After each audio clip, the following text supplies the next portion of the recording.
অগণিত অসংখ্য নবী রাসূলগণ দুনিয়াতে আসছে, তাদের কাজ তারা করে গেছে, তাদের কাজ তারা কি হয়ে গেছে, করে গেছে। এলেম ছড়াই দেওয়ার দরকার, ছাড়িয়ে দিয়েছে। দাওয়াত তাবলীগ করার দরকার, দাওয়াত ও তাবলীগ দিয়েছে। তাদের ডাকে সাড়া দিয়ে যারা গ্রহণ করেছে তারা ধন্য হয়েছে, যারা গ্রহণ করে নাই তারা ধন্য হতে পারে না। এই জন্য আল্লাহ রাব্বুল আলামিন একমাত্র শাফায়াতের অধিকারী আল্লাহ। আল্লাহ ব্যতীত কোনো মানুষ কিছুই করতে পারবে না যদি আল্লাহর রহমত, করুণা, বরকত, অনুমোদন না পাওয়া যায়। একমাত্র আল্লাহ তাআলাই সব কিছুর মালিক।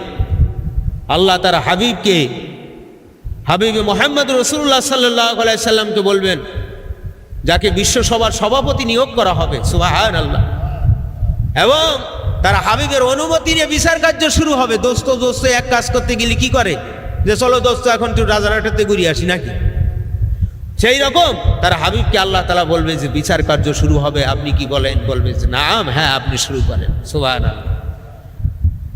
এই হাবিবের হাক্কানি আলেম আরেফ যারা হবে তারাও শাফায়াতের অধিকারী হবে। তারা কি করবে? শাফায়াত করার অধিকার পাবে।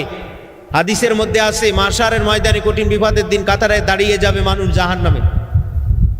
জাহান্নামীদেরকে কঠিন শাস্তি, তাদের মনোকষ্ট দেওয়ার জন্য আল্লাহ তাআলা জান্নাতি লোকদের তাদের সামনে দিয়ে নেবে। তো এই সামনে দিয়ে যাবে, যাওয়ার সময় বলবে এই জাহান্নামী সাব্যস্ত লোকেরা যে হুজুর, আপনাকে আমি মহাব্বত করে এক দিবস এক লোটা উজুর পানি দিয়েছিলাম, আজকে আমি গুনার কারণে, আজকে আমি নফসে তাড়নার কারণে জাহান্নামী সাব্যস্ত হয়ে গেছি, আপনি কি আমাকে একটু শাফায়াত করবেন? আল্লাহ তাআলা তাদের অনুমতি দেবে যে হ্যাঁ শাফায়াত করো। তাদের শাফায়াতের ওসিলায় তাদের নাজাতের ফয়সালা হবে। সুবহানাল্লাহ। সাধারণ একটা আদনা মানুষ কি করেছেন? হাক্কানি আলেমকে পেয়ার করেছে, মহাব্বত করেছে, এক লোটা পানি দিয়ে, উজুর পানি দিয়ে তাকে সাহায্য করেছে। এটা হাদিস, না মানলে ইমান থাকবে না। এটা হাদিস, না মানলে কি থাকবে না? ইমান থাকবে না। ফাহাল্লা হালালাহু ওয়া হারামা হারামাহু, হাদিস শরীফের মধ্যে আসছে, আল্লাহর রাসূল বলেন, যেই ব্যক্তি কোরআন শরীফ শিক্ষা করলো, যেই ব্যক্তি কোরআন শরীফ শিক্ষা করলো, কোরআনে যেটাকে হালাল বলা হয়েছে হালাল বলে গ্রহণ করলো, মান্য করলো, আমল করলো, শিক্ষা করলো, যেটাকে হারাম বলা হয়েছে সেটা বলে হারাম বলে ত্যাগ করলো, ঘৃণিত থাকলো, সেটাকে হারামই জানে। ফাহাল্লা হালালাহু ওয়া হারামা হারামাহু আদখালাহুল্লাহুল জান্নাহ। সুবহানাল্লাহ। হালাল হারাম তামিজ পার্থক্য করেছে, তাদের কি করা হয়েছে? তারা জান্নাতে যাবে। কারা আসে? যারা কোরআন শিক্ষা করছে, আমল করছে, হালাল হারাম তামিজ পার্থক্য করছে।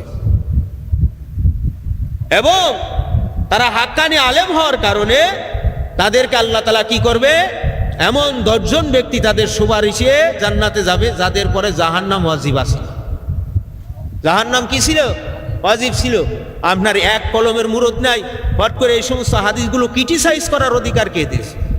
নাউজুবিল্লাহ বলতে গেলে হিসাব করে বলতে হয় না। এক এক প্রশ্ন করো, যার ঈমান থাকে না, পরিপূর্ণ দিন তো দূরের কথা, ঈমানই থাকে না, মুসলমানই থাকে না। এলেম শিক্ষা আমলের বিষয় করে কেউ যদি ঘৃণা করে তার ঈমান নষ্ট হয়ে যাবে। কোরআন শরীফ তেলাওয়াত করা ভালো কাজ না খারাপ কাজ? এখন পায়খানার মধ্যে বসে কোরআন শরীফ তেলাওয়াত করতেছেন, ওখানে ফতোয়া দেবেন কি কোরআন শরীফ পড়া হারাম, নাকি পায়খানার অবস্থায় বসে কোরআন শরীফ পড়া হারাম, সেটা ফতোয়া দেবেন। এখন যে নাকেশ সে নাকেজের কায়দায় আছে, যে কামেল সে কামেলের কায়দায় আছে, কিন্তু নাকেশ কামেল, হাদিস তো সত্য, হাদিসটা সত্য না, হাদিসটা সত্য না। এই জন্য বুঝা ভালো, অত বেশি বুঝা ভালো না। বোঝা ভালো, কিন্তু অত বেশি বোঝা ভালো না।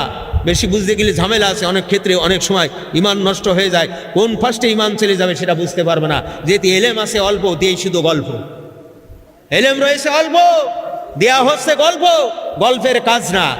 বাস্তবের সাথে আসতে হবে, বাস্তবের সাথে মিলেতে হবে। আপনার যেটা যেইভাবে আছে সেইটা সেইভাবে হবে।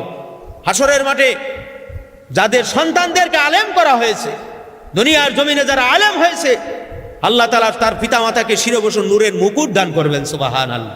এলেমের বিবরণে পড়েননি আপনারা? শরীয়ত বা ইসলাম ধর্ম কিতাবের মধ্যে আছে না? শিরোভূষণ মুকুট দেওয়া হবে। কিসের কারণে দেওয়া হবে? মূর্খতার কারণে দেওয়া হবে। কোরআন পড়তে পারে না তাই দেওয়া হবে, সুন্নাহ বোঝে না তাই দেওয়া হবে। দুটো আমল করে বোরমুখী ঘুষি মেরে দিয়ে যে দেখি সমস্ত আমল বরবাদ করে দিয়েছে, এই খবর রাখে না, সে আবার কামেলিয়াতের দাবি করে। এর মতো বদবয়স নালায়েক আর কেউ না।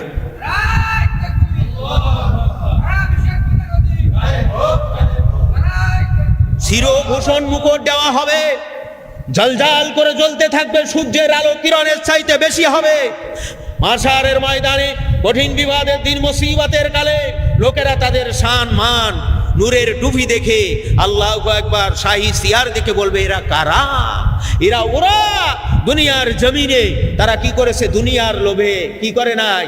তারা স্কুল কলেজ ভার্সিটিতে পড়ায় নাই সন্তানদেরকে হাতে খড়ি কলম দিয়েছে, কোরআনের ইলম দিয়ে আজকে তাদের সন্তানেরা আলেম হয়েছে। এই জন্য আল্লাহ তাআলা তাদের এই শান দিয়েছেন। সুবহানাল্লাহ। হুজুর বলেন আমার উম্মতের মধ্যে যারা 40 খানা হাদিস কি করবে? শিক্ষা করবে, আমল করবে। আল্লাহর হকে 10টা, কয়টা? 10টা। বান্দার হকে 10টা, অন্তরের অসৎ স্বভাব 10টা, সৎ স্বভাব 10টা। আল্লাহু আকবার। 7-10 40 প্রকার ইবাদত, মুআমালাত, মুহলিকাত, মুনজিয়াত শিক্ষা করবে, আমল করবে। মানে হাফিজ আলা উম্মতি, রাসূল বলেন তারা কি হয়েছে? এই হাদিসের হাফেজ হয়েছে, অর্থাৎ আল্লাহ হক, বান্দার হক, অসৎ স্বভাব বর্জন, সৎ স্বভাব অর্জনে তারা পাক্কা হয়েছে। আমি রাসূল তাদেরকে আলেম আরেফ বলবো। সুবহানাল্লাহ। এবং আমি হাবিবুল্লাহর পরে তাদের নাজাত দেওয়ার জন্য, অর্থাৎ তাদের ফয়সালা দেওয়ার জন্য আল্লাহ ওয়াজিবাত করে দেবে, তাদের পক্ষে আমি সুপারিশ করে দেবো। সুবহানাল্লাহ।